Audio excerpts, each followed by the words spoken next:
जाती है। कौन से समय की? जो समय हम लोग उपयोगी कार्यों में लगाते हैं, जो समय हम भगवान के उपासना में लगाते हैं, उनके अभियान में लगाते हैं, और जो समय हम आत्मचिंतन में लगाते हैं, आत्म परिष्कार में लगाते हैं। आज भाई जोड़ी मिल गई है। बोले गायत्री माता की, बड़ा अच्छा है। और मैं निवेदन कर रहा था कि हमारे जीवन में सार्थकता तब सिद्ध होती है। गीता में भगवान श्री कृष्ण अर्जुन को समझाते हुए कहा था, अर्जुन ये तुम्हारा कर्म योग कब बन जाता है। और बड़े कायदे से उन्होंने कहा कि ध्यान दो, तुम अपनी मर्जी से कर्म नहीं कर रहे हो, कर्म करना तुम्हारी व्यवस्था है। तुमको हाथ मिले हैं तो तुम कुछ ना कुछ करोगे, इनको हिलाओगे। तुमको पैर मिले हैं तो ये चलेंगे जरूर, ये तुम्हारी व्यवस्था है। तुमको आंख मिली है तो देखना तुम्हारी व्यवस्था है। कान मिले हैं तो तुमको सुनना तुम्हारी व्यवस्था है।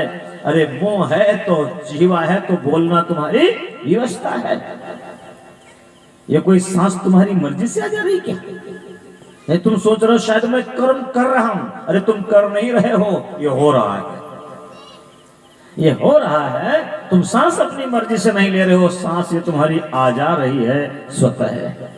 इसलिए इसको तो करना ही करना है।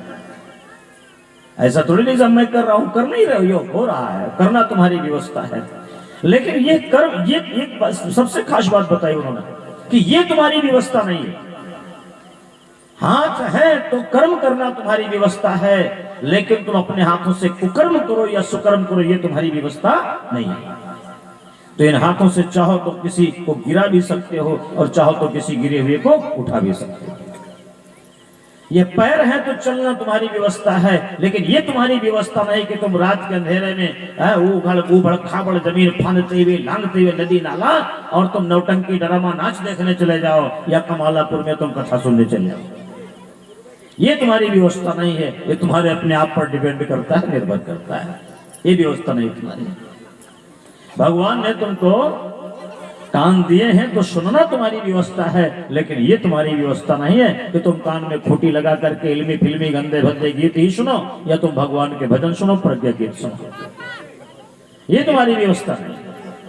तुम्हारी व्यवस्था है आंखें तो देखना तुम्हारी व्यवस्था है, लेकिन ये तुम्हारी व्यवस्था नहीं है कि तुम इन आंखों से देवी देवताओं के चित्र देखते हो, सत्य साहित्य का अध्ययन करते हो इन आंखों से, अथवा इन आंखों से अश्लील साहित्य पढ़ते हो, अथवा इन आंखों से नंग धड़ंग हीरो हीरोइनों के चित्र देखते हो। ये तुम्हारी व्यवस्था नहीं है।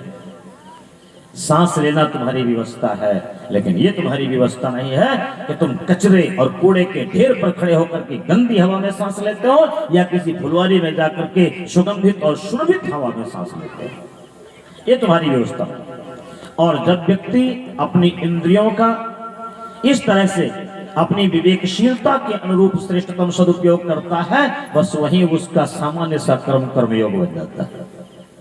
आप अपने इंद्रियों को किस ओर ले जा रहे हैं, यही से आपका कर्मयोग का आरंभ होता है। तो हमारा समय जो इधर उधर जा रहा है बेवजह के कार्यों में, अरे वो योग कब बन जाता है? जब हम उसको भगवत कार्यों में लगाना आरंभ करते हैं। आप यहाँ पर आए हैं अपने जीवन का बहुमूल्य समय निकाल करके, और किस लिए यहाँ पर? ये हमारे भाई साहब कितने दिन से लगे हुए हैं मुझे पता नहीं। गांव के लोग कितना प्रयास कर रहे हैं, जमीन को कैसे लेवल में लाए होंगे, जहां पर कार्यक्रम करना है इनको कितनी मेहनत करनी पड़ी होगी, किसी को अंदाजा नहीं है। और एक बात और तय है, इसमें जिन्होंने पुरुषार्थ किया है, जिन्होंने श्रम किया है, उनका कोई स्वार्थ भी नहीं है, चाहे वो भाई हो चाहे बहने हो, कि नहीं साहब कार्यक्रम समाप्त हो जाएगा तो इनको इतना इतना हिस्सा मिलेगा इसमें, या इनको ये तनख्वाह मिलनी है, इनको ये वेतन मिलना है साहब। इसलिए नहीं, निस्वार्थ भाव से, और इसलिए क्योंकि उनको पता है कि यह एकमात्र कल्याण का पथ है। बैठ करके हम थोड़ी देर आत्मचिंतन करेंगे, आत्म सुधार की ओर, चूंकि आज विश्व विनाश की कगार पर खड़ा है। और ऐसे समय में हम आप अगर थोड़ा सा पुरुषार्थ, जब चारों तरफ आग लगी हुई हो, उसमें से अगर हम कहीं 1 लोटा 2 लोटा अपने घर का पानी उस आग को बुझाने में इस्तेमाल करते हैं, तो कहीं ना कहीं वो हमारी सामर्थ्य की सार्थकता सिद्ध हो जाती है। यहाँ आपके सामर्थ्य की पूंजी की सार्थकता सिद्ध होने जा रही है इस महानतम धर्मानुष्ठान में, क्योंकि ये सामान्य कार्यक्रम नहीं है मित्र, बड़ा मूल्यवान क्रम है ये। इस समय युग परिवर्तन की बेला में आपके पुरुषार्थ की सार्थकता सिद्ध होने का ये क्षण आया हुआ है। ये प्रज्ञा पुराण की कथा सामान्य कथा नहीं। मैं निवेदन कर रहा था, आज जो कभी भाई साहब ने भी कहा, और कल ये विषय जो प्रज्ञा पुराण की कथा में आया भी था, और वो विषय ये था, छूट गया था प्रकरण संस्कार प्रकरण। संस्कार प्रकरण हम आप सबने कल कथा में श्रवण किया था कि महर्षि अष्टावक्र जी को ब्रह्म ज्ञान की उपलब्धि कहाँ हुई थी? मां के गर्भ में हुई थी और संस्कारों के द्वारा हुई थी। हमारे यहाँ संस्कारों की प्रक्रिया के विषय में कहा जाता है कि संस्कार व्यक्ति के व्यक्तित्व के निर्माण की व्यवस्था का नाम है। हम मनुष्य का श्रेष्ठतम सृजन कैसे करें? ये संस्कारों के द्वारा ही संभव है। सम्यकरणम संस्करणम, ये संस्कार है। किस तरह से हम सृजन करते हैं? एक व्यवस्थित तरीके से निर्माण करते हैं। महान मीमांसक कुमारी भट्ट जी लिखते हैं तंत्र वार्तिक नामक ग्रंथ में, योगिताम चादधाना क्रिया संस्कार इत्युच्यते। संस्कार वे क्रियाएं हैं, वे रीतियां हैं जिनके माध्यम से हम अयोग्य को सुयोग्य बनाते हैं, निकृष्ट को उत्कृष्ट बनाते हैं। ये पैरों तले रौंदी जाने वाली मिट्टी, ये जब संस्कारित हो जाती है ना, कुम्हार के हाथ में पड़ जाती है, तो गूंथ करके सांचे में ढाल करके खिलौना बना करके पका करके रंग रोगन जब करके बाजार में रख दी जाती है, तो इस मिट्टी की कीमत हो जाती है। अभी तो कोई मूल्य नहीं साहब, आप रौंद रहे हैं, और तब ना वो पूजी भी जाती है। किसी देवी देवता की मूर्ति बना दी तो उसके प्रति आपका मस्तक झुक जाएगा, इतनी कीमत उस मिट्टी की हो जाती है। क्या साहब, वो क्या हुआ? संस्कारित कर दी गई मिट्टी। आपके घर के कोने में पड़ा हुआ जंग लगा लोहा जिसकी कोई कीमत नहीं है, अधिक से अधिक कोई सिंघाड़ा वाला आएगा तो लड़के दे देंगे और उसको 250 ग्राम सिंघाड़ा मिल जाएगा, खा करके काम निकल जाएगा। लेकिन वही लोहा जब किसी लोहार के हाथ में पड़ जाता है और उसको तपा करके पीट पाट करके बढ़िया चमकीला औजार बना करके बाजार में रख देता है मेरे बंधु, उस लोहे की कीमत हो जाती है। संस्कार जीवन को बेशकीमती बनाने की प्रक्रिया का नाम है, इसे संस्कार कहते हैं। और इसका आरंभ कहां से होता है? कल हमने निवेदन किया था गर्भाधान संस्कार। आज हमारे गायत्री परिवार के कार्यकर्ता गर्भोत्सव संस्कार सामूहिक रूप से करवाते हैं। कल चर्चा चल रही थी कि आपके मन के भीतर एक संकल्पना जागृत हो कि हमें सुसंतति की आवश्यकता है, तभी से साधना में लग जाइए। और उस साधना के दौरान गुरुदेव का एक वाक्य याद कर लीजिए।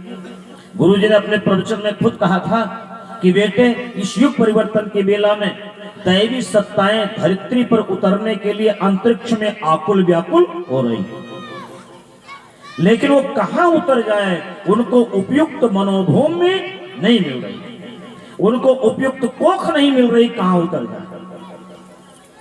क्योंकि ध्यान रखना मित्रों, दैवी सत्ताओं को उतारने के लिए उनके लिए उपयुक्त वातावरण बनाना पड़ता है, राक्षसों के लिए नहीं। कभी यज्ञ में राक्षसों का आह्वान नहीं किया जाता, देवावाहनन कहा जाता है। तो उनको बुलाने के लिए साफ सफाई की जाती है। हमारे यहाँ जब कोई पर्व त्योहार आता है तो माताएं बहनें घर में गाय के गोबर से लिपाई करती हैं, जल छिड़कती हैं, ये हटाओ वो हटाओ, कूड़ा इधर करो उधर करो। क्यों साहब, पर्व आ रहा है, हमारे घर में देवता आएंगे। देवताओं को बुलाने के लिए साफ सफाई करनी पड़ती है, वातावरण भी निर्मित करना पड़ता है बेहतर। और राक्षसों को बुलाने के लिए वातावरण बनाने की जरूरत नहीं है, वो अपने आप आ जाते हैं। आज हमने अपने वातावरण श्रेष्ठ बनाना बंद कर दिया, तो हमारे घर में आज देवी देवता नहीं उतरते हैं। आज हमारे घर में सुबाहु मारीच उतरते हैं, आज हमारे घर में शूर्पणखा और ताड़का उतरती है, क्योंकि हमने वैसा श्रेष्ठ वातावरण निर्मित करने की प्रक्रिया बंद कर दी। इसलिए, और संस्कार इस व्यवस्था का नाम है जिसको हम गर्भाधान संस्कार कहते हैं। ये वो व्यवस्था है जिसके अंतर्गत आप साधना के माध्यम से, उपासना के माध्यम से अपने आसपास का वातावरण इस लायक बनाते हैं कि आपके भीतर दैवीय सत्ता उतरना आरंभ हो जाती है। और एक संस्कार और आता है, कल चर्चा हुई थी कि जब 3 महीने का गर्भ हो जाता है, बच्चा गर्भ में जब 3 महीने का हो जाए तो एक संस्कार आता है जिसको कहते हैं पुंसवन संस्कार। पुंसवन संस्कार, ये संस्कार क्यों किया जाता है? सब अभी तो बालक गर्भ में है, अभी कोई संस्कार करने की क्या जरूरत है? ध्यान रखना, बच्चे माँ के पेट से ही सीखना आरंभ कर देते हैं। एक बार एक महिला आइंस्टीन के पास पहुंची और उसने जाकर के उनसे कहा कि सर, मैं अपने बच्चे को पढ़ाना चाहती हूँ, बताइए कहाँ एडमिशन करवाऊं, कब करवाऊं? कहा आपका बालक है कहाँ, कितने दिन का है? कहा वो 5 साल का है, घर पर है। आइंस्टीन ने कहा आपने अपने बच्चे को पढ़ाने में 5 साल लेट कर दिया। उस महिला ने कहा सर 5 साल पहले उसका जन्म नहीं हुआ था, मैं उसका एडमिशन कहाँ करवा देती है? आइंस्टीन ने कहा आपको क्या लगता है कि बच्चे जन्म लेने के बाद ही पढ़ते हैं? अरे नहीं, वो माँ के पेट से ही सीखना प्रारंभ कर देते हैं। और हमारे यहाँ तो इतिहास गवाह है मेरे भाइयों बहनों, कल आप सुन रहे थे कि अष्टावक्र जी ने ब्रह्म ज्ञान की प्राप्ति कहाँ की? माँ के गर्भ में की। अभिमन्यु ने चक्रव्यूह तोड़ने की कला का प्रशिक्षण कहाँ प्राप्त किया? किसी विद्यालय में क्या? अरे नहीं, माँ के गर्भ में, माँ की कोख में सीखा, वहीं से प्राप्त किया। तो ये विलक्षण प्रतिभाएं हमारे आपके घर में। आज सबसे बड़ी कमी है हमारे समाज में, मैं आपको बता दूं, आज पुंसवन संस्कार की प्रक्रिया नष्ट हो गई। हम गर्भावस्था में बच्चों को अच्छा प्रशिक्षण नहीं दे पा रहे हैं, और इसका मतलब ये नहीं है कि बच्चे गर्भावस्था में कुछ सीख नहीं रहे, ध्यान रखना, वो सीख रहे हैं। काश आप अपने घर में रामायण गीता का पाठ करते होते, काश आप गायत्री महामंत्र का निरंतर जप करते होते, आपके घर का वातावरण दिव्य होता, तो आपके घर में ऐसे देवी देवता आते जो जन्म के बाद में वैदिक मंत्रों का उच्चारण करते। लेकिन आज हमने वो व्यवस्था नहीं दी है, तो जो व्यवस्था हमने दी है वो बच्चे जरूर सीखते हैं। आज के बच्चों से अगर पूछ लिया जाए तुमको रहीम के दोहे, कबीर के दोहे, मीराबाई के पद, सूर के पद, नानक के शब्द, ब्रह्मानंद भजन माला के गीत, बिंदु जी के गीत, ये गीत तुमको रामायण की चौपाइयां, गीता के श्लोक याद है कि नहीं याद है? वो बालक कहता है नहीं याद है मेरे। और उस बच्चे से पूछ लीजिए वो हीलू हीलू वाला गाना तुमको फिल्म वाला याद है कि नहीं याद है? वो कहेगा पूरा याद है। उससे पूछ लीजिए प्रभु श्री राम के बाबा का क्या नाम था, इनका क्या नाम था, इतिहास की बातें पूछ लीजिए, नहीं बता पाएगा क्या नाम। अच्छा साहब, ऋतिक रोशन, संजय दत्त की पूरी हिस्ट्री वो सुना देगा। क्यों? क्योंकि ये ट्रेनिंग उसने तब से प्राप्त की है जब अपने माँ के पेट में आया था। घर में टेलीविजन चलता था, पूरा परिवार बैठकर देखता था, वो माँ भी बैठकर देखती थी, उसकी कोख में पल रहा बालक भी देखता था। इसलिए ये प्रशिक्षण उसने जन्म के पहले से लिया है, इसलिए एक एक बात उसको याद है, और हमने कोई श्रेष्ठ प्रशिक्षण उसको नहीं दिया, इसलिए उसका अभाव उसके जीवन में। आज के तो सब बच्चे बड़े क्या बताएं कैसे हो गए सब। अरे हो नहीं गए यार, इनके लिए हमने कोई जब श्रेष्ठ वातावरण नहीं दिया तो ये हो ही जाएंगे, अपने आप थोड़ी भी। इसलिए पुंसवन संस्कार कहता है कि यदि आपको अपने बच्चों को श्रेष्ठ बनाना है, महान बनाना है, आपको ये एक बात बताते हैं, ये बच्चे अपने मन से नहीं बनते थे, इनको बनाया जाता था। है? जैसा आप वातावरण देंगे, जैसा माहौल देंगे, उसी तरह की संतानें आपके घर में आएंगी, पुष्पित होगी, पल्लवित होगी। एक कथा आती है कि माता मदालसा के 4 पुत्र थे। माता मदालसा के 3 पुत्र ब्रह्मज्ञानी हो गए, जन्म से सन्यासी हो गए। एक दिन महाराजा ऋतुध्वज को बड़ी चिंता सताई। उन्होंने मदालसा से कहा महारानी जी, कहा हाँ स्वामी, कहा अगर तुम्हारा यही प्रशिक्षण रहा तो सारे के सारे बच्चे सब कंठी माला लेकर के और राम नाम ही जपेंगे, तो मेरे बाद ये सिंहासन कौन संभाले? माता मदालसा ने कहा चिंता मत करे राजन, जो चौथा बच्चा हमारा जो होगा ना वो सम्राट होगा, वो ब्रह्मज्ञानी नहीं होगा।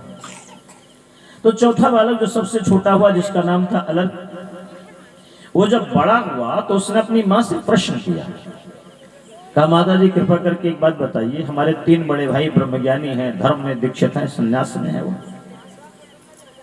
और मेरी रुचि ब्रह्मज्ञान में क्यों नहीं हुई, मेरी रुचि राजनीति में क्यों है, शासन सत्ता में क्यों है? इसका कारण क्या है, इसकी वजह क्या है? माता मदालसा ने कहा कोई और वजह हो ही नहीं सकती, इसकी वजह तुम्हारी माँ है और कोई वजह नहीं। क्यों? मैंने चाहा तो मेरे 3 बेटे सन्यासी हो गए, और मैंने चाहा तो तुम शासक हो गए।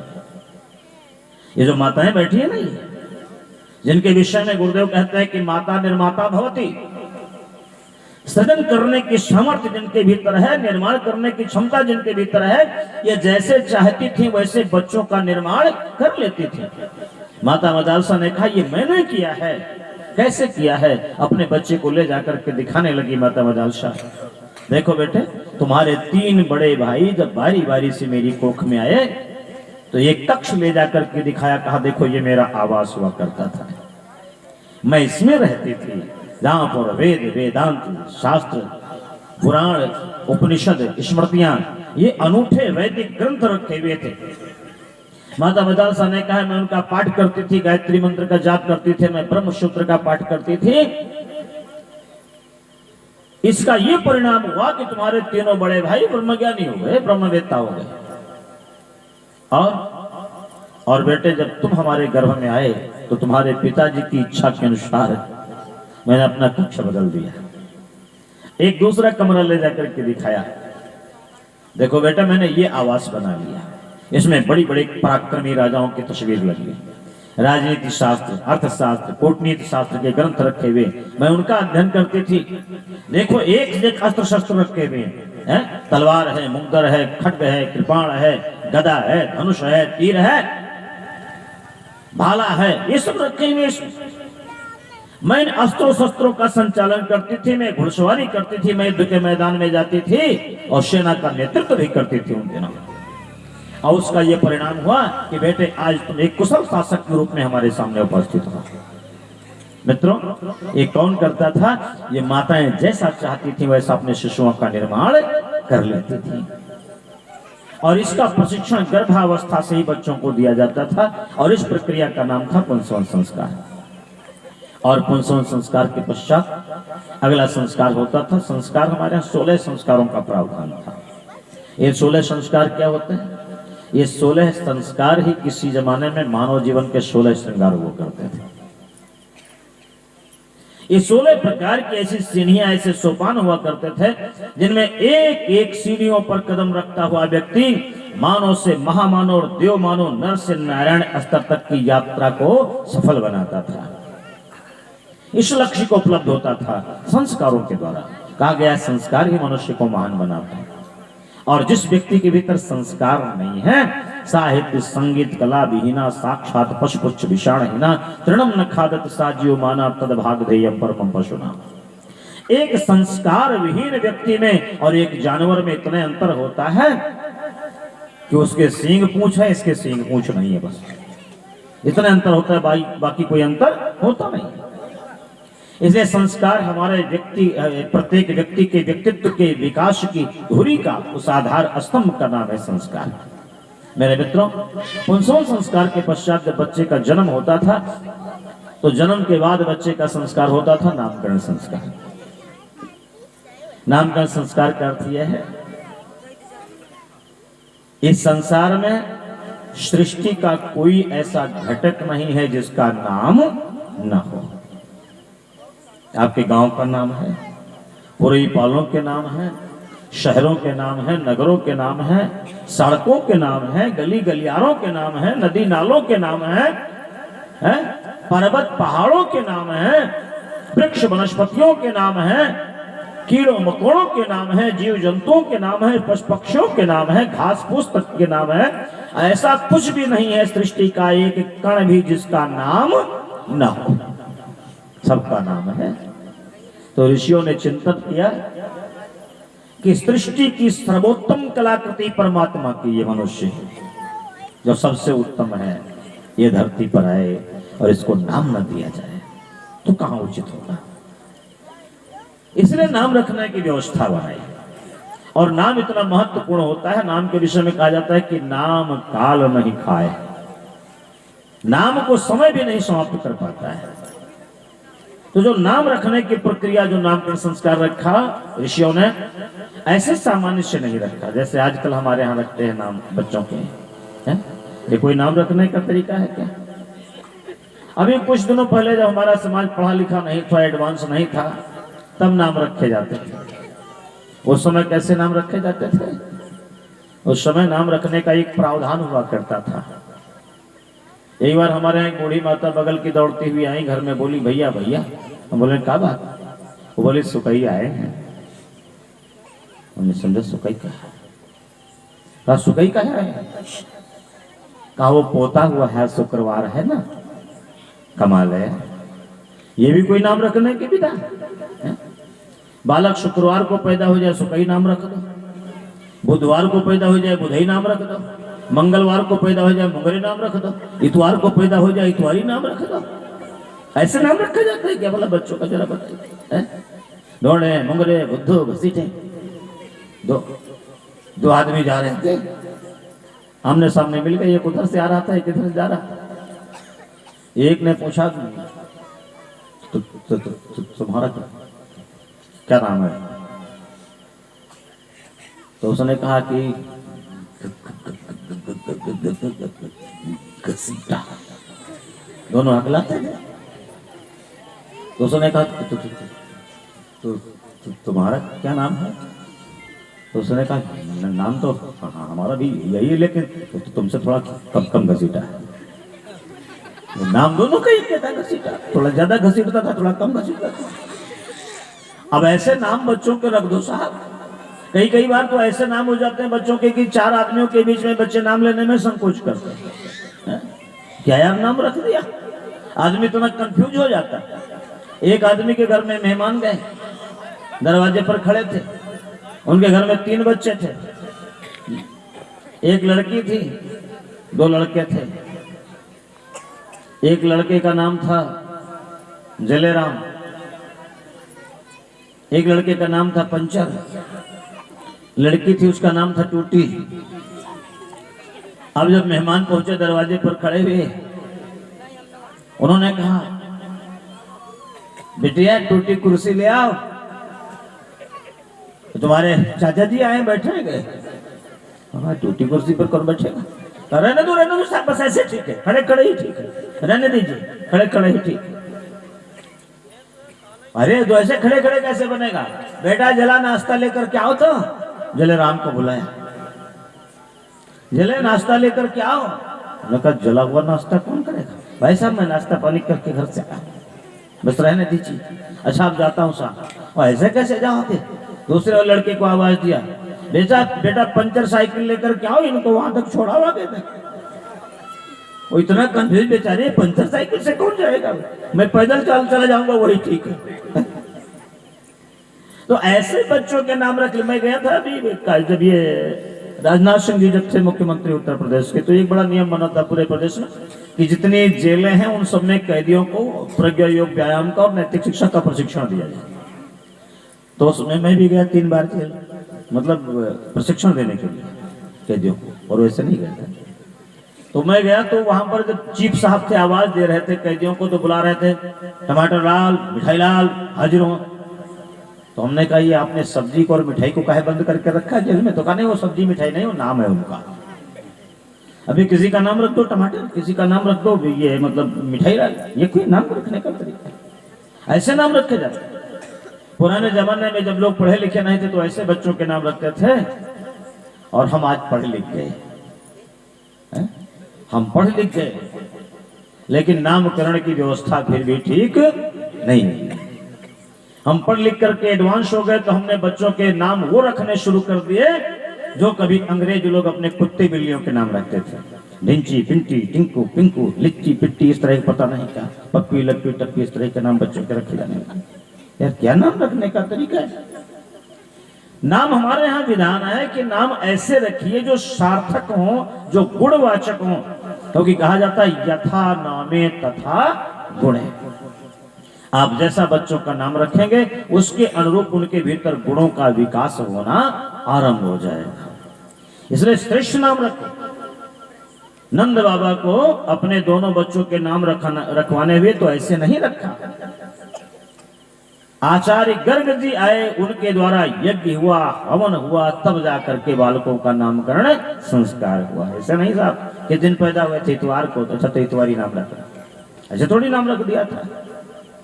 और राजा दशरथ को भी जब अपने 4 बच्चों के नाम रखवाने हुए तो ऐसे नहीं रख दिया, उनके भी बालक किसी न किसी दिन ही पैदा हुए होंगे, तो दिन के आधार पर नहीं नाम रखा। उनको जब नाम रखना हुआ तो अपने गुरु वशिष्ठ जी महाराज को बुलाया, यज्ञ हवन पूजा पाठ के माध्यम से नामकरण किया गया। बाबा गोस्वामी तुलसीदास जी लिखते हैं कि नामकरण कर अवसर जानी, वंदे वेद मातरम।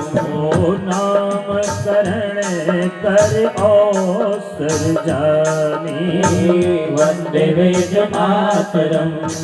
धूप बोली पठये मुनि ज्ञानी, वंदे वेद मातरम। ओ धूप बोली पठये मुनि ज्ञानी, वंदे वेद मातरम।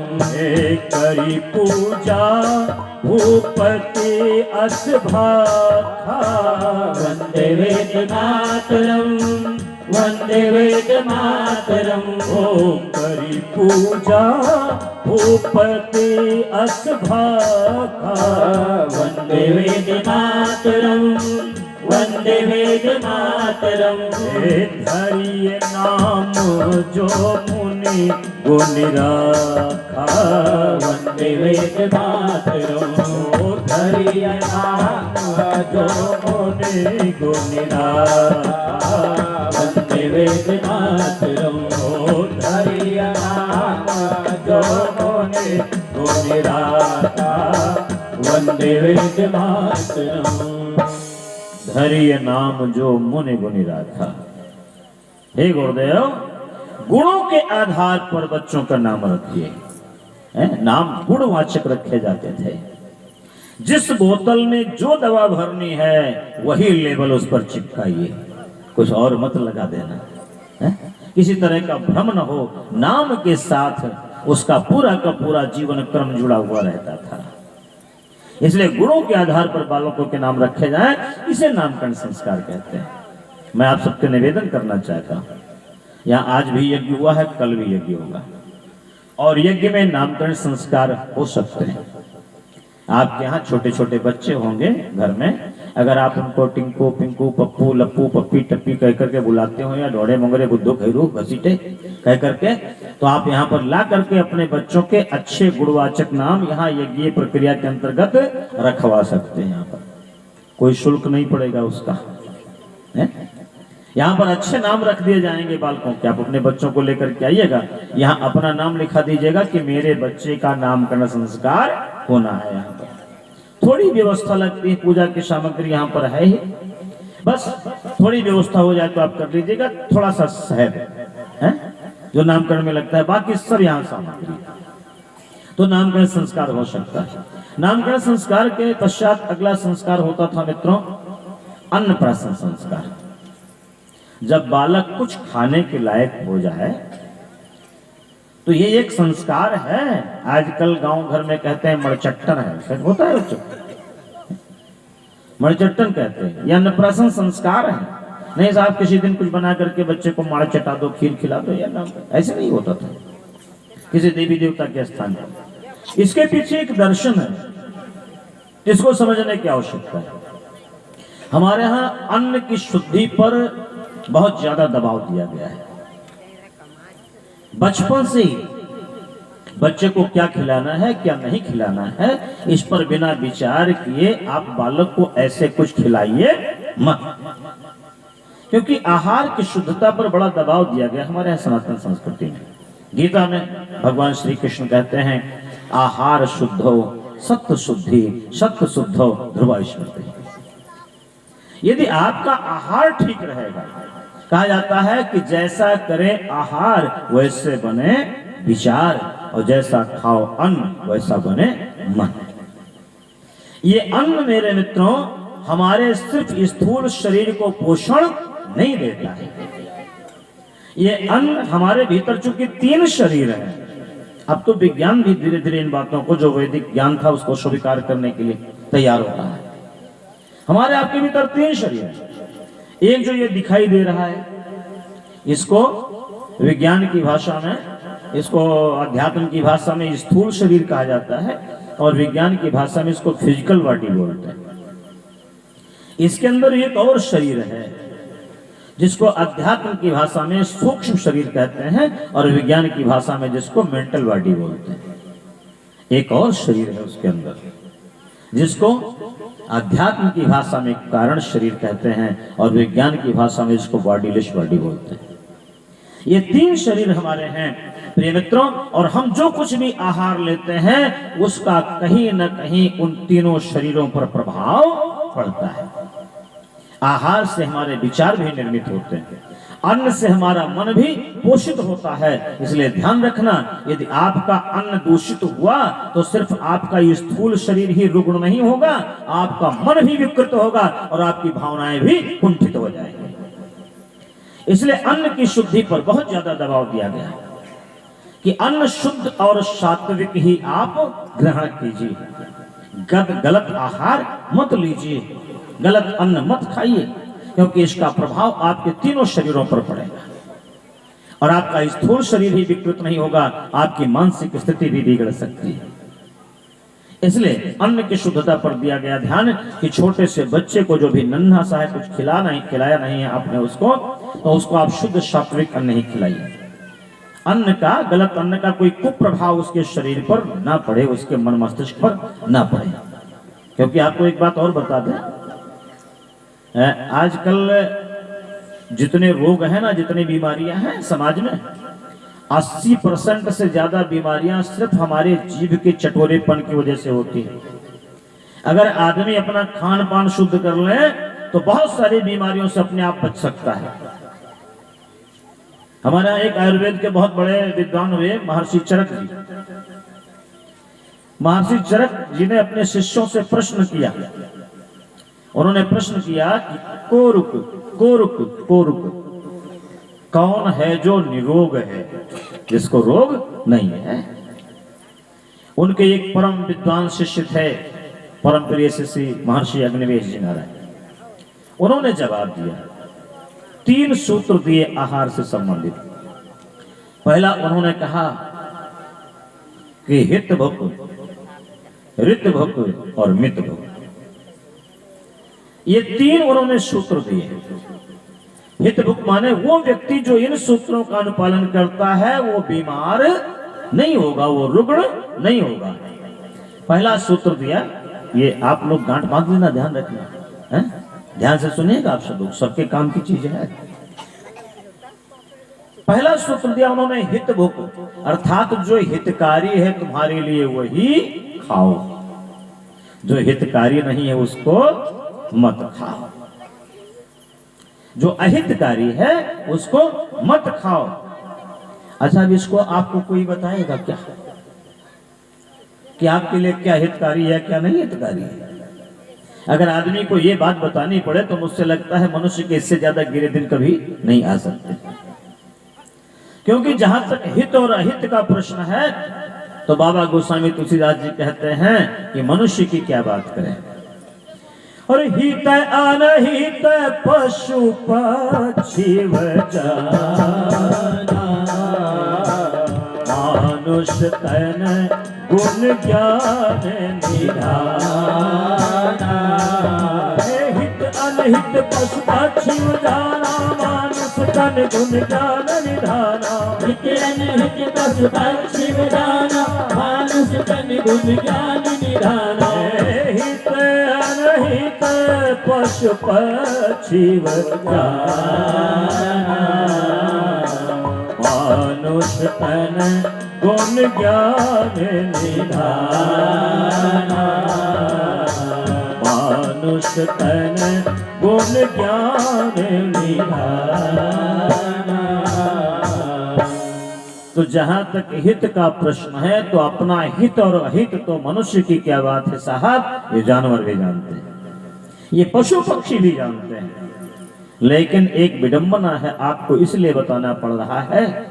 वो स्वामी जी ने कह तो दिया, हित अनहित पशु पक्षी जाना, मानव तन गुण ज्ञान। यह एक गुण निधान जो है ना, गुण ज्ञान निधाना मनुष्य, क्या बताए साहब, बड़े अफसोस के साथ कहना पड़ रहा है, बुरा मत मानिएगा मित्र।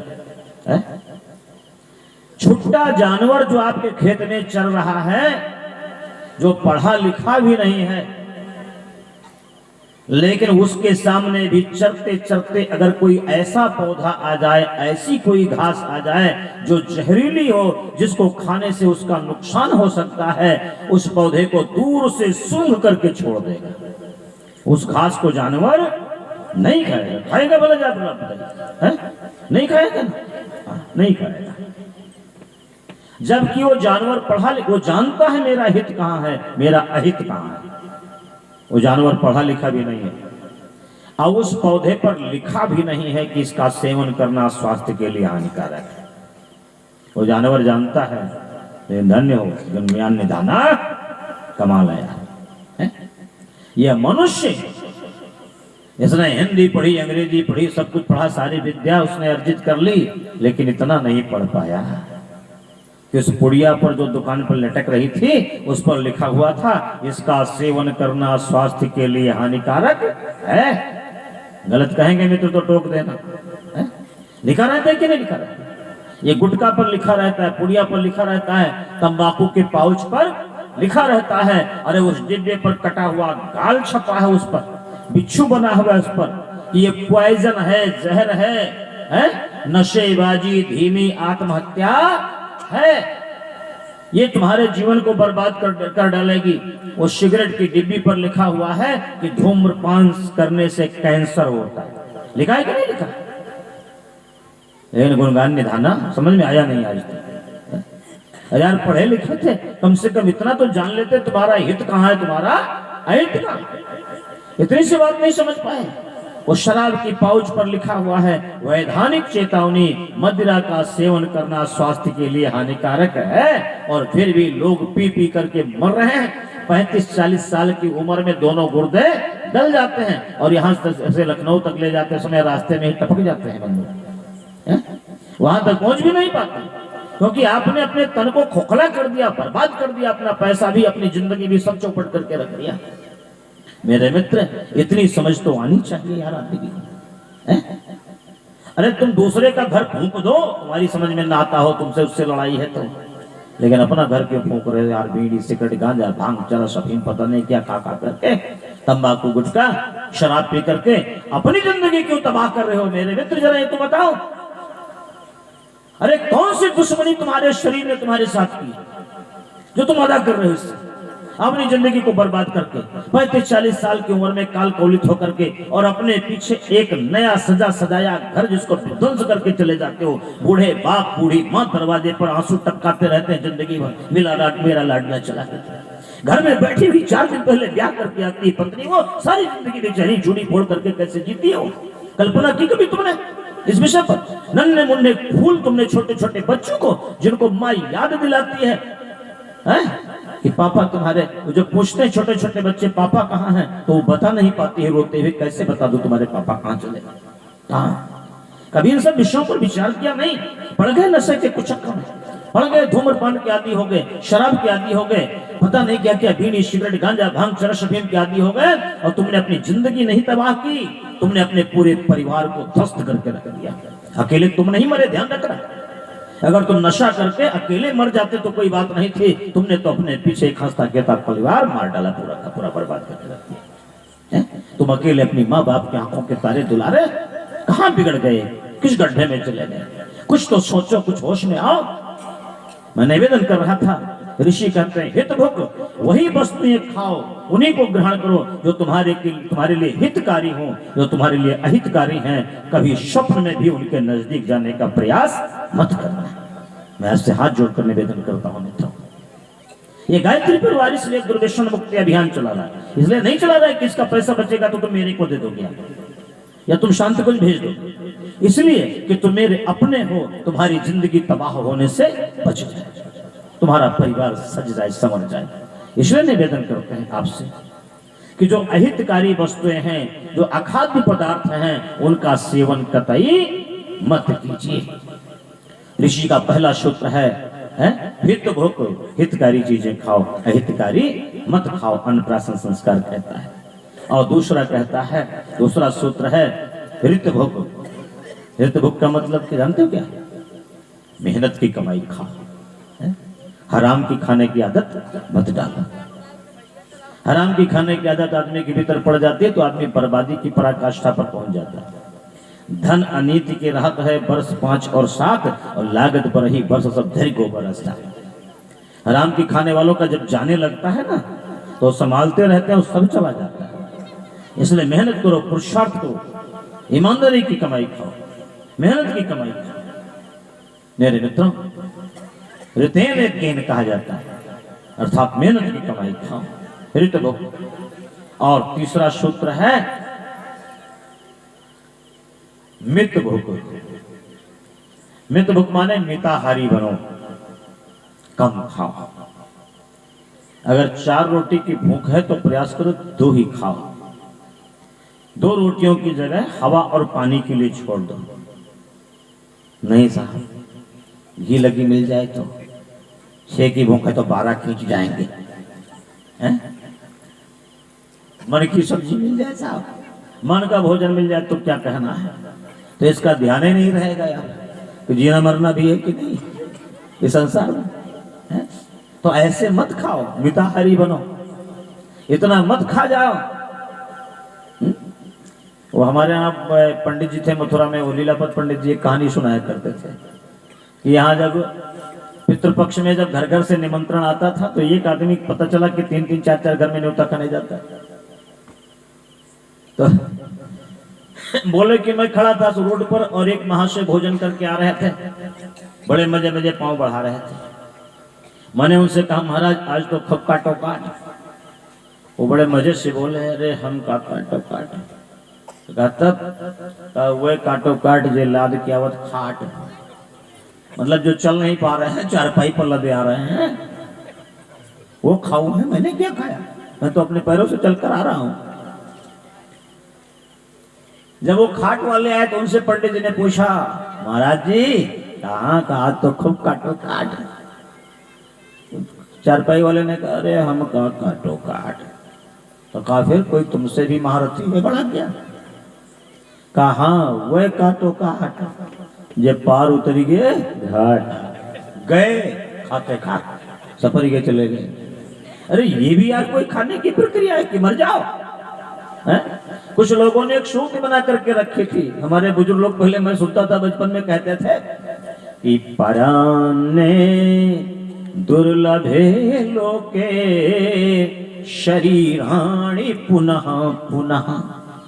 वो कहते थे मनुष्य का शरीर तो बार बार मिलेगा, 1000 बार मिलेगा, लेकिन न्योता पता नहीं दोबारा न मिले तो चाहे जीव चला जाए, लेकिन हाँ न्योता नहीं छूटना चाहिए, खाना नहीं छूटना चाहिए। ये प्रवृत्ति ऋषि कहते हैं मित भुक, कम खाओ यार, इतना ज्यादा मत खाओ। आजकल भी परिस्थिति कई बार बड़ी विचित्र आ जाती है। तो साथ क्या कहना, तो शादी विवाह कोई पार्टी फंक्शन हो तो उसमें अब परोसने खिलाने की व्यवस्था समाप्त हो गई है। अब तो बुफे सिस्टम चलता है, उसमें साफ लगा है एकदम नादा चन्नी सब पूरी सजी है। चले जाइए साहब, काउंटर सजे हुए और आपको छोड़ दिया गया, जाओ उसमें करो जंग, मैदान जीतो। अब जो जहां ठाड़ो था जंगल में तासो ताहे बजी तलवार खटाखट है। तो वहां घुस गए वहां मैदान में, जो छीन झपट पाओ खाओ साथ। वहां कुछ हमारे नौजवान साथी जाते हैं, वो कहते हैं सुनो न्योता करता के हाँ 251 कुल ज्यादा कोई देख रहा है।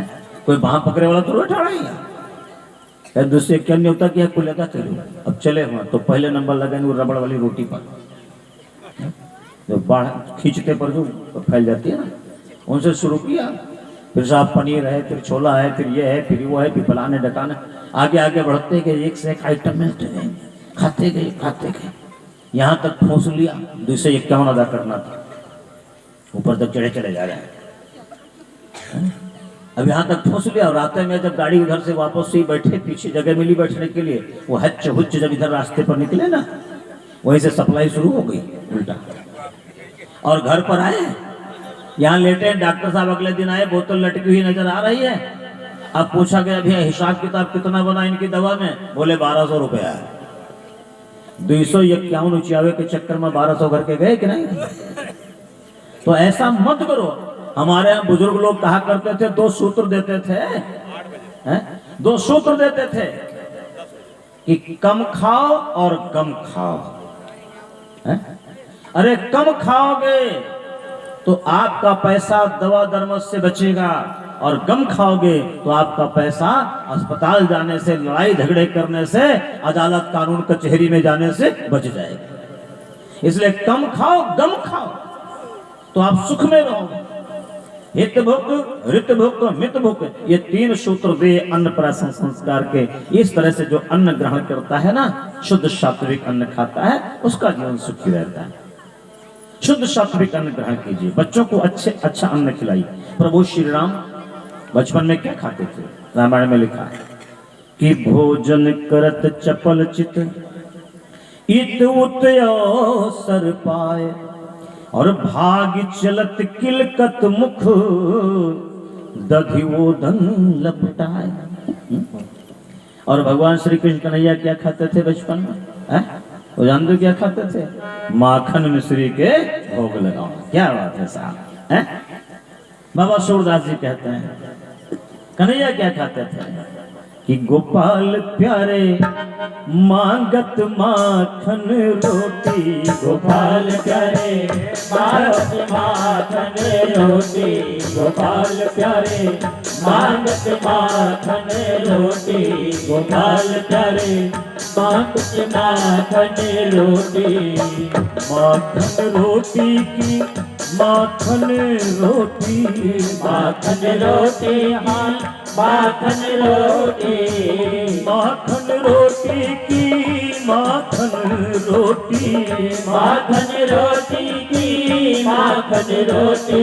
गोपाल प्यारे माखन रोटी, गोपाल प्यारे मांगत माखन रोटी।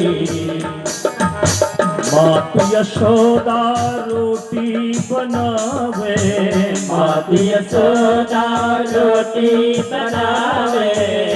जब माताएं रोटी बना रही होती हैं और बालक जाता है पीछे आंचल पकड़कर खड़ा हो जाता है ना, और कहता मम्मी मम्मी लोटी लोटी चाहिए, तो माता की आत्मा प्रसन्न हो जाती है और अपने बच्चे के लिए रोटी में कोई ना कोई डिजाइन काट देती है, जिसको देखता हुआ बालक हंसता खेलता हुआ खाए उसको। मातु यशोदा रोटी बनावे, मातु यशोदा रोटी बनावे।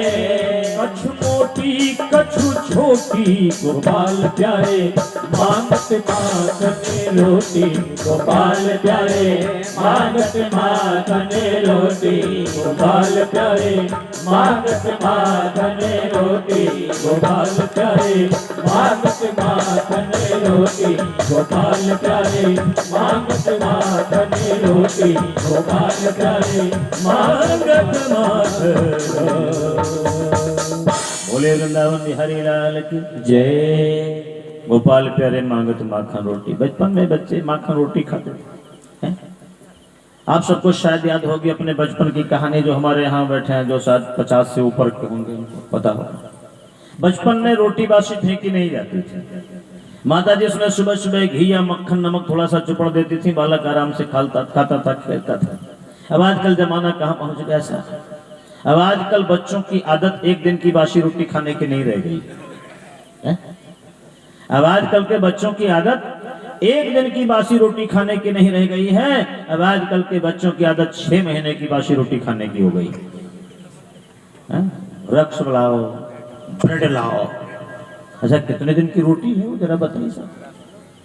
पहले तो उसके निर्माण में आटे को सड़ाया जाता है, बच जाता है ना, कभी आप देखिए जहाँ फैक्ट्रियों में बनता है वहां पर।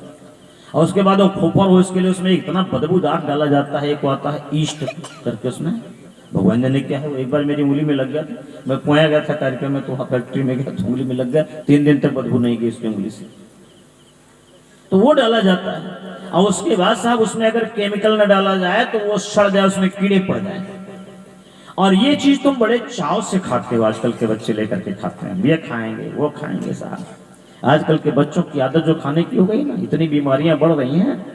पिज्जा खाएंगे, बर्गर खाएंगे, चाउमीन खाएंगे, माइक्रोनी खाएंगे और मैगी खाएंगे, पता नहीं क्या क्या बाजार का कबाड़ा खाते हो, कचरा बाजार का लेकर के आते हो और उसको खाते हो।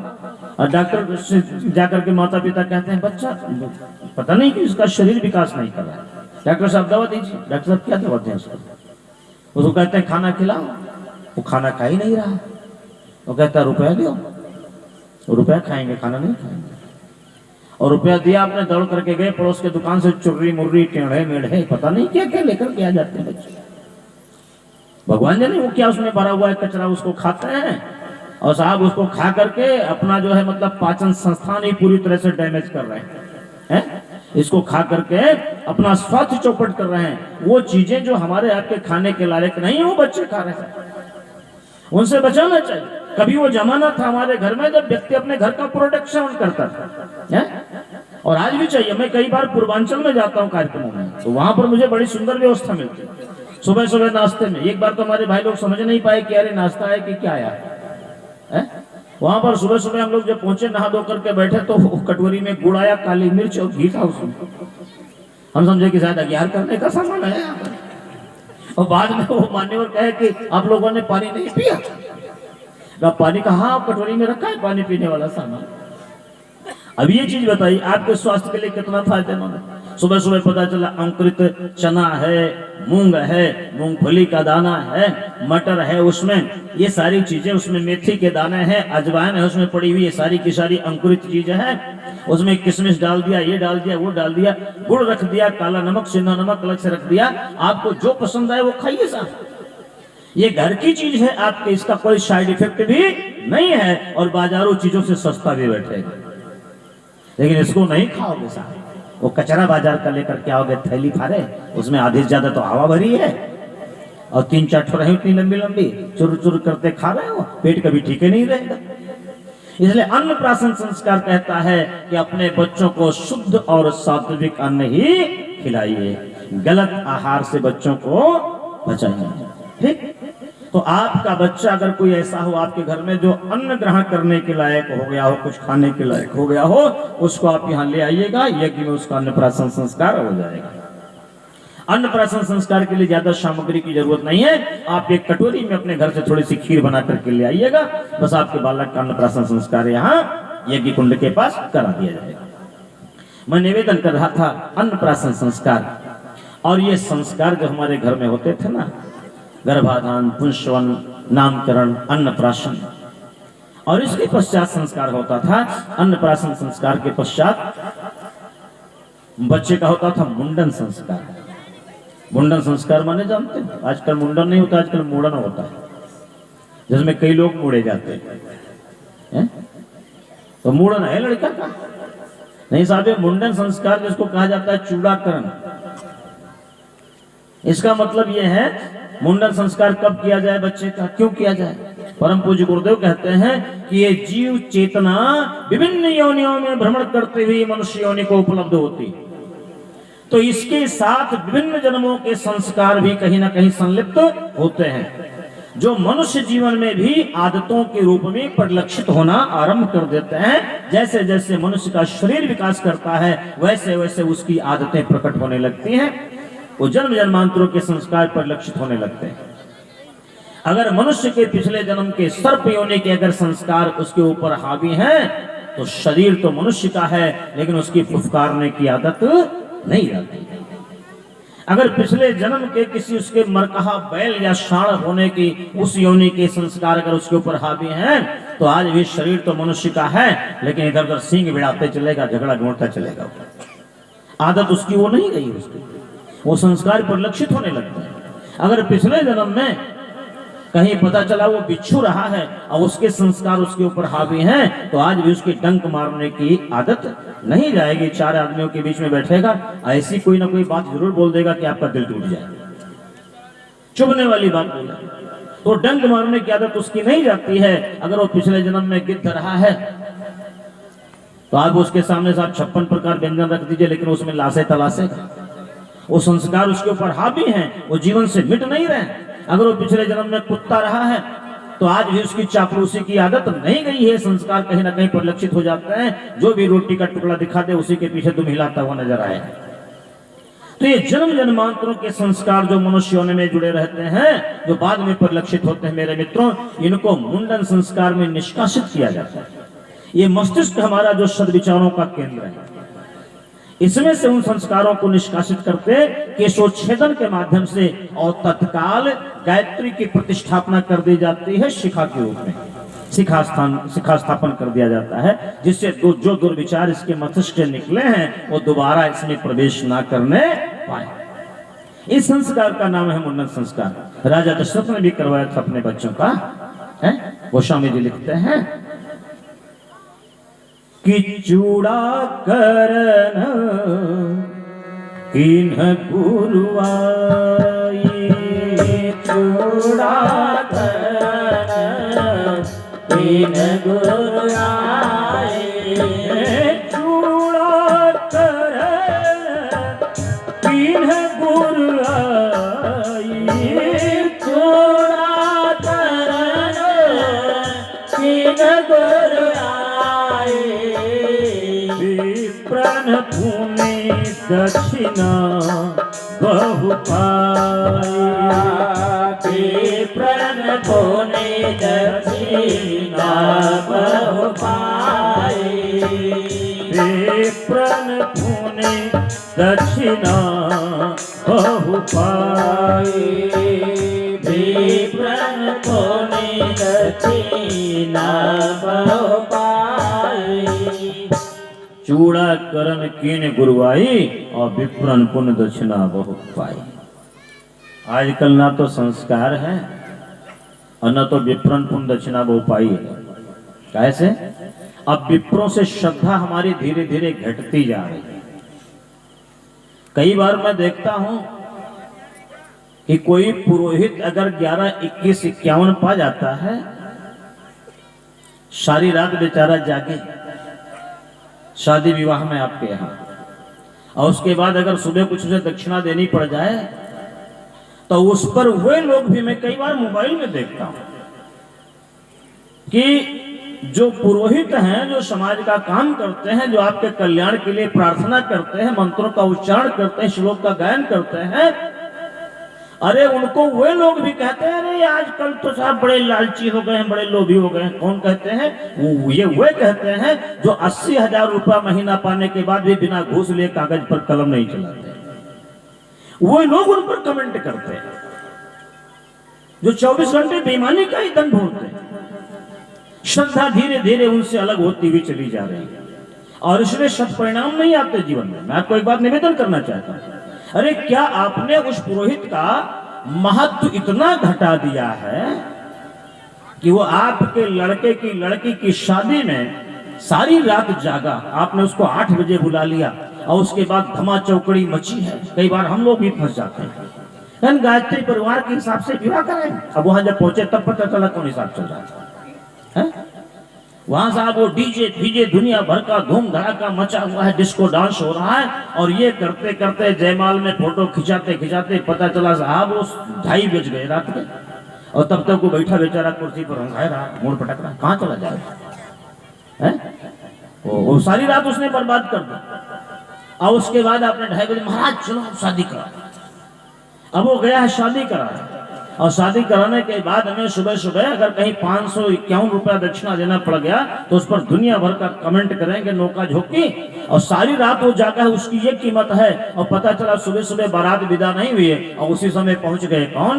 टक टक तीन ताली मारी, और साहब ये 5100 ले गए। कमाल है यार।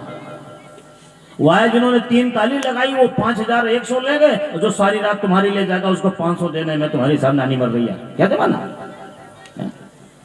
तो ये उस जमाने में था जब इन नाचने गाने वालों से ज्यादा महत्व पुरोहित को दिया जाता था। तब लिखा था गोस्वामी जी ने विप्रन पुण्य दक्षिणा बहु पाई। अब आज विप्रन पुण्य दक्षिणा बहु नहीं पाई है? अब तो साहब उनसे ज्यादा शरीर जाके उनसे ज्यादा तो वो ले जाते हैं जो आते हैं 2 घंटे में लेकर के चले जाते हैं। कमाल है। धीरे धीरे श्रद्धा हमारी, कई बार तो मैं देखता हूँ हमारे यहाँ कुछ जब कार्यक्रम होते हैं तो गायत्री परिवार वालों को लोग ज्यादा पूछते हैं। कोई मर जाए गायत्री परिवार वालों को बुलाइए, कहीं ये कार्यक्रम है गायत्री वालों को बुलाइए।